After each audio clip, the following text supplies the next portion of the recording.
iluluto po natin ngayon sinigang na baboy.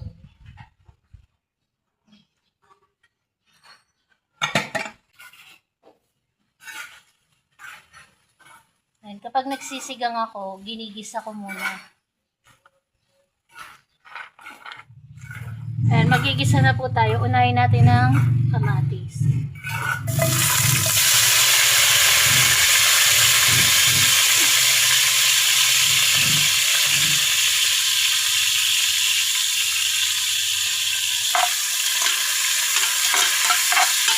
Ayan, igigisa natin mabuti yung kamatis.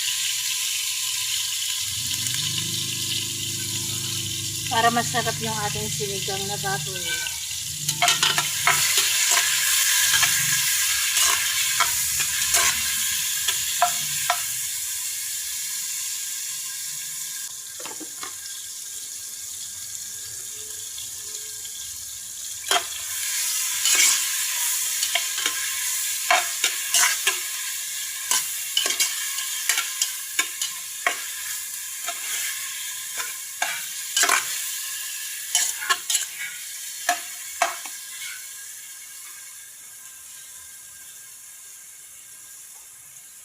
Isunod na natin ang sibuyas.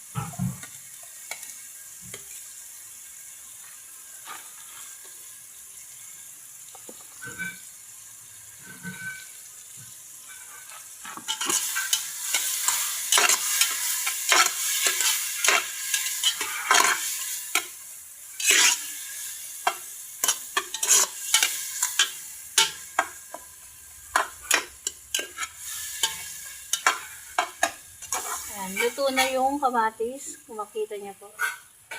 Ayan, ganito na yung itsura ng kamatis. Kaya na maigigisa na rin natin yung baboy.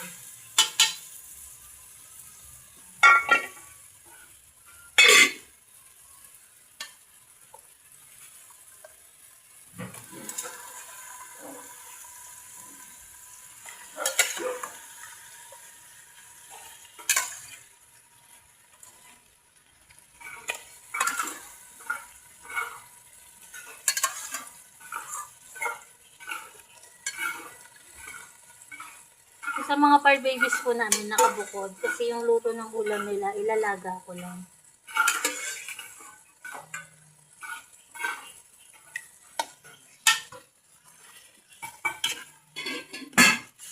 Ayan, gigisa natin siya hanggang sa maluto maigi para mawala yung lansa. Bago natin sasabawan. Ayan, hayaan muna natin nakaganyan.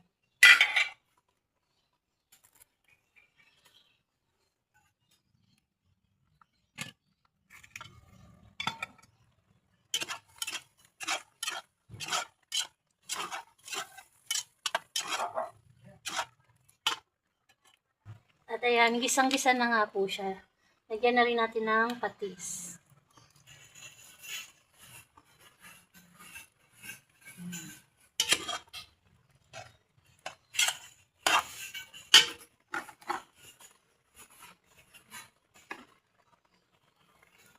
Tapos, ihalo na po natin itong gulay na gabi, saka yung sili na rin.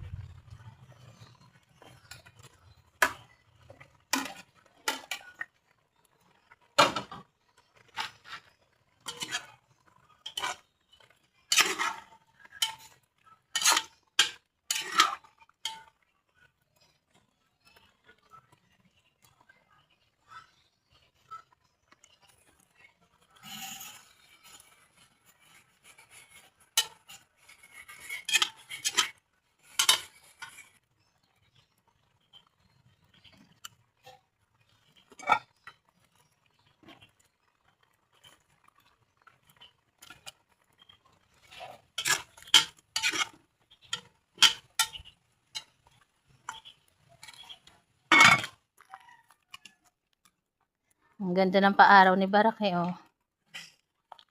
Papaaraw sila. Habang waiting ng kanilang pagkain.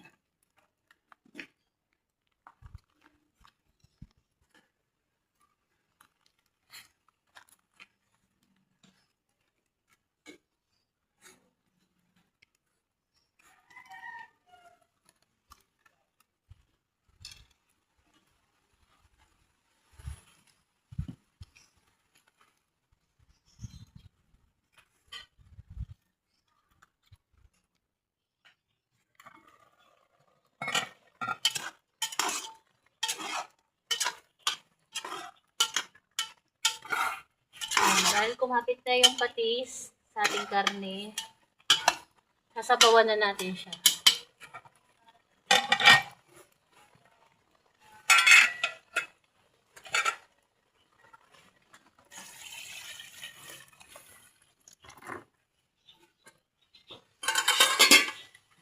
Pa na natin. Hugasan naman natin yung ating gulay.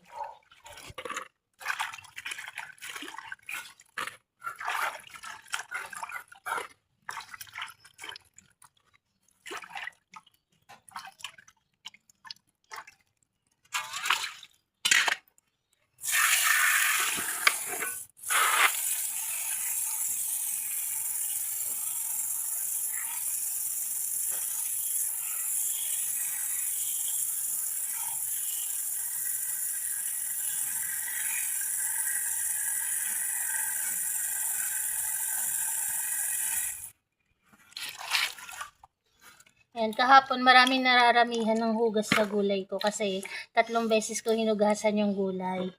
Pag galing po kasi sa palengke, kailangan maugasan natin mabuti kasi hindi natin alam kung ano yung pinagdaanan ng gulay na nabili natin bago ibenta sa palengke. Kasi minsan po naaapakan niya ng mga biyahero, tapos kung saan-saan na ilalapag. Kung saan-saan na ilalapag yung mga gulay. Kaya kailangan hugasan po natin mabuti pag binili natin sa palengke. Okay lang na hindi natin hugasan mabuti kung yung gulay na iluluto mo, sariling ani mo kasi nakakasigurado ka na malinis.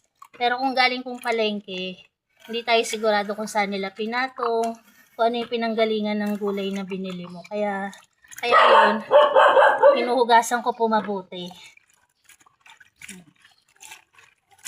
Diba? Kasi marami nga nadadamihan sa hugas ko ng gulay.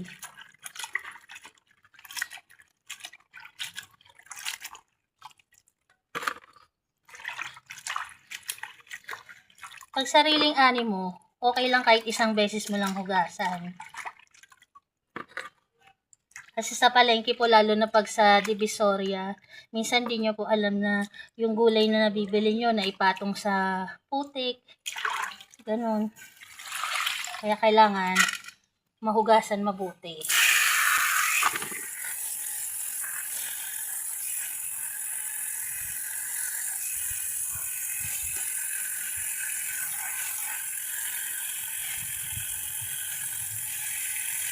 Ganyan po talaga ako maghugas ng gulay.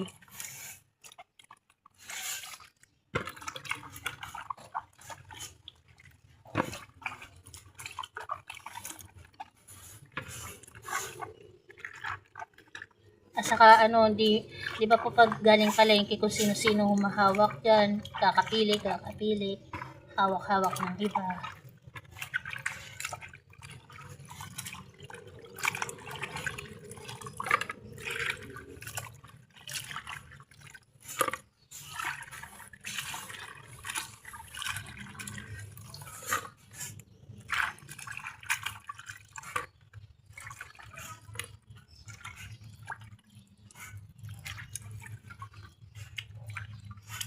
Diba? Ito na.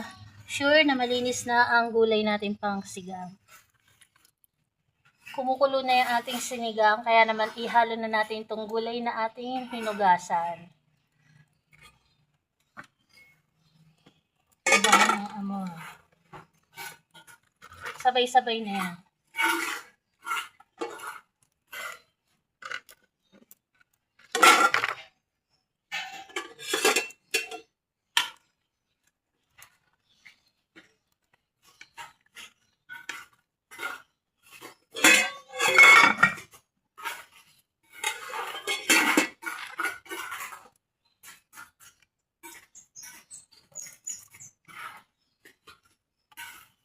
Dagdagan natin ng gatong.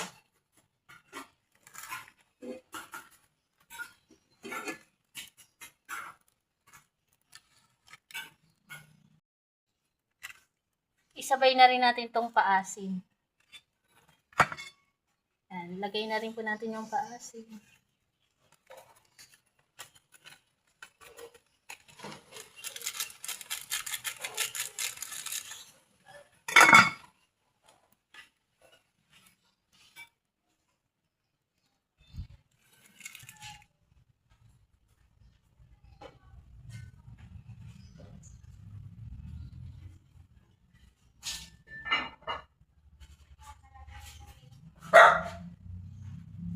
Luto na yung ating ulam, kaya naman tatanggalin na ni Papa Painan. Ang next na isasalang, yung ulam naman ng ating mga fur babies.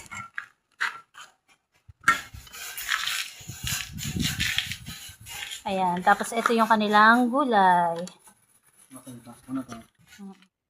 Isasabay na natin itong kalabasa sa kanilang nilagang baboy. Lagay na natin yung kalabasa. Tapos pagluto na, saka po natin lalagay itong malunggay nila.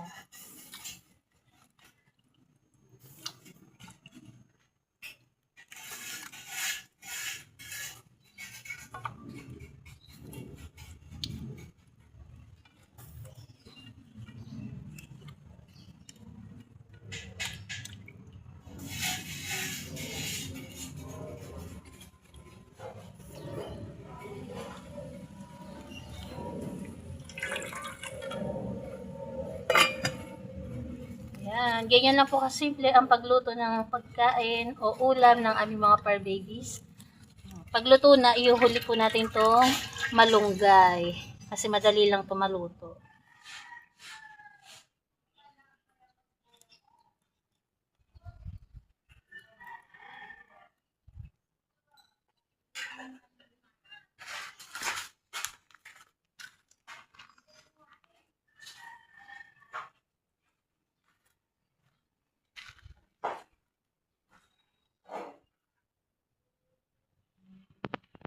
Ay, malambot na yung kalabasa saka yung karne ng kanilang ulam. Makita nyo naman po nasa ilalim yung mga karne. Ayan. Kanina kasi hindi ko napakita. Ayan ang kanilang ulam. Ayan, makita nyo po. Ulam ng ating mga fur babies for today. Nilaga lang po yan. Walang ibang sahog kundi gulay na kalabasa saka malunggay. Ayan, luto na po siya. Kasi kulong-kulo na siya. Kaya naman, ilalagay na natin ng malunggay.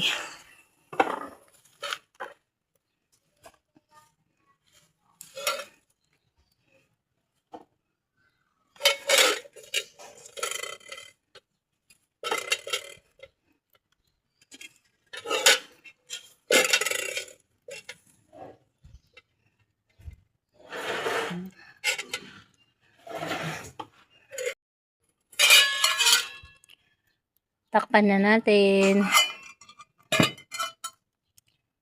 At ayan, maraming salamat po sa tumapos ng aming video na to. God bless po sa atin.